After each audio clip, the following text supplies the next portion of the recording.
Hello and welcome to the Daily Red, your lunchtime catch up on all things Liverpool FC, and your daily reminder that the Reds are Premier League champions, and this will be the second to last day on which I say this, because tomorrow, I will say it, but then tomorrow night, the new season kicks off.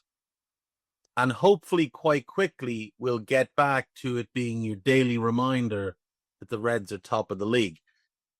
Today, we have news which broke obviously last night. Big news. Giovani Leone to Liverpool. A done deal. Here we go. And all the rest of that kind of stuff. 26 million plus add-ons. We have gotten a really good deal on this kid, in my opinion. All of the top Italian clubs were really interested in this fella. But once we made it known we were interested, it appears like he told Milan and Juve, I don't want to go to you. I want to join Liverpool.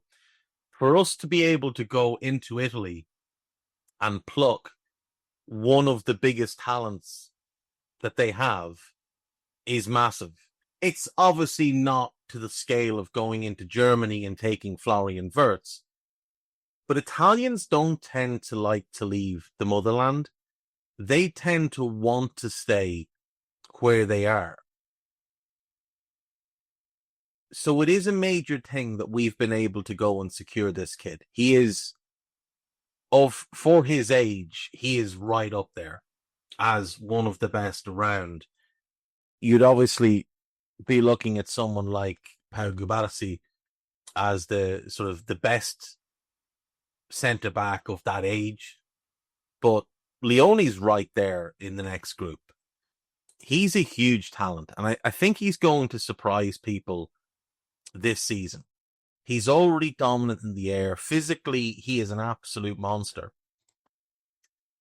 And I think we should all be quite excited by this signing. Like, if you're looking at, say, centre-backs who are under the age of 20, which he's only 18, remember. Under the age of 20, you've got Kubarsi, you've got Huijsen, you've got Leny Yoro, and then arguably it's Leoni, and the only reason Leoni is behind Leny Yoro is because Leny Yoro has played a lot more. But talent for talent, I don't think much separates them. Now, obviously, we did try and sign Leny Yoro, so we knew how good he was. But the price ended up being ridiculous. Then we had a look at Dean Huijsen this summer. But again, the price was ridiculous for someone that wasn't going to come in and be a starter for us. I think we've done outstandingly well to secure Leone, and I hope he's not the end of it in terms of us prioritizing bringing in elite young players. You know, like next summer, I'd very much be in favor of us taking a look at a Finn Yelch or Bitsiabu at Leipzig, although obviously they're tough to deal with and they'll want big money. But maybe Johan Gadu at Salzburg is someone we could look at. I mean, he fits the bill of a Liverpool centre-back. He's got the height, he's got the speed, he's got the strength. And I think he's one that could be really interesting 12 months from now. And he's young as well. Like, he turns 19 in January, so he's a month younger than Giovanni Leone. And if we could get him next summer, then you could start to develop them as your long-term pairing of the future. We know that right now we're in great shape in terms of our starters with Virgil and Ibu. They're the best pairing in the world. It's the number one centre-back in the world. And I would argue when he's at his best, the number 3 centre-back in the world. I think Bastoni's number 2. Ibu, though, as a channel defender, as a front-footed, aggressive stopper, I don't think there's anybody as good as him. And as long as we keep Ibu, and I think we will keep Ibu, I do think that contract gets done, regardless of the new noise that started up out of Madrid, which you know is because they've had a poor World Club Cup, and there's a lot of pressure now starting to mount on Alonso ahead of the new season to win the league and to win the European Cup, because it's Real Madrid and they believe it's their eternal right to win those things. But I don't think Ibu's going to go. I think Ibu's going to stay here. Why would Ibu, okay, why would he go there? He'd go there because it's Real Madrid. But why would he sign himself up to spend another few years covering for Trent? Trent, who, by the way, there's already Real Madrid fans asking, can we take him back?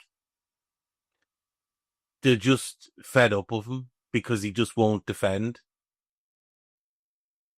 It's absolutely hilarious, being quite honest. But I just don't see Ibu wanting to go and play with Trent again. He might like him as a fella, but I definitely enjoyed playing with him. I think we look like a happier team since Trent left because everybody's putting in the effort now. Nobody is slacking off. And let's be fair, Trent slacked off massively. But back to the point at hand, Giovani Leone is going to be a Red. He is in Liverpool today for his medical, and that should all be signed, sealed, and delivered, hopefully by tomorrow. Arna has confirmed that the clubs have agreed a deal, so, we know it's not just the journalist saying it. Arna has confirmed it as well. But he said he can't obviously talk about him until it's official, and that's, both very professional and very respectful of Parma as the selling club who, probably didn't want to lose such a big-time talent this early. They only bought him last summer. But great for us to get him secured, get him locked up, and now we can focus in on what will, I think, probably be the last two deals of the summer, Isak and Gehi. Now, is it possible we do something else as well? Yeah, I mean, we have the money to do it, and we have the sales to generate more money. Harvey, I think, will go. Doak probably goes. Costas probably goes. Bisetic could well go. Kumas could go. That's probably 100 million. So, our net spend after Leoni is going to be, I think, around 120 million or so. 125 maybe. I think we're about 8th in the Premier League for net spend as things currently stand, behind Burnley and Sunderland. No, not Sunderland, because they did make two big sales. So it is behind Burnley, though.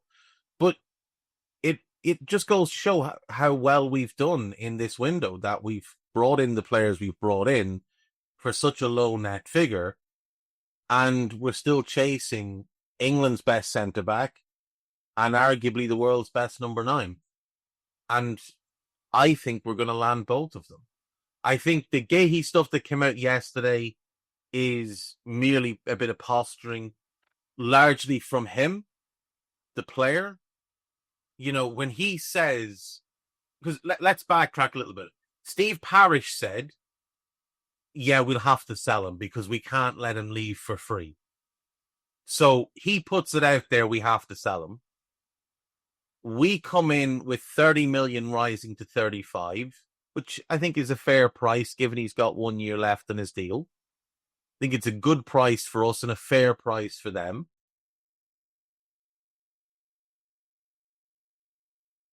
They seem open to it based on what Paul Joyce hinted at.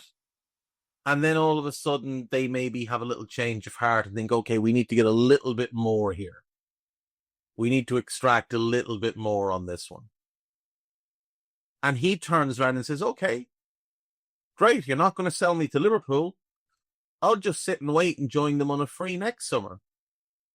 He's made it clear we're the club he wants to join. He's not going to go to Chelsea. He's not going to go to Newcastle or the other clubs that are interested. He wants to join Liverpool, and only Liverpool by the sounds of it. So once again, we've done an incredible job at selling this project to players, like we did to Florian Wirtz when he turned down Manchester City and Bayern Munich, like we did to Hugo when he turned down Chelsea and then Newcastle, like we've done to Giovani Leone to turn down interest from AC Milan who then went and bought Coney de Winter. Great signing for them. Really like Coney de Winter. And Juventus, who were trying to move pieces around to have the money together. And Inter, who again were going to try and sell some players to be able to afford him. He's told them all, I only want one move. And he's joined Liverpool. Kirkes had his options. He could have gone to United, turned them down to join us.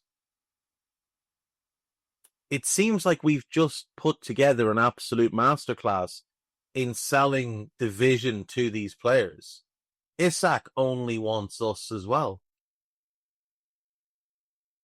So Mark Ahey has basically said to Crystal Palace, you can have this money now or nothing in 12 months. They're your options. That's a strong move from him. And I think that ends with him joining Liverpool for probably somewhere around 35 million with add-ons going to 40 is ultimately what I think it'll work out being. That's a fair deal for us and a good deal for Palace.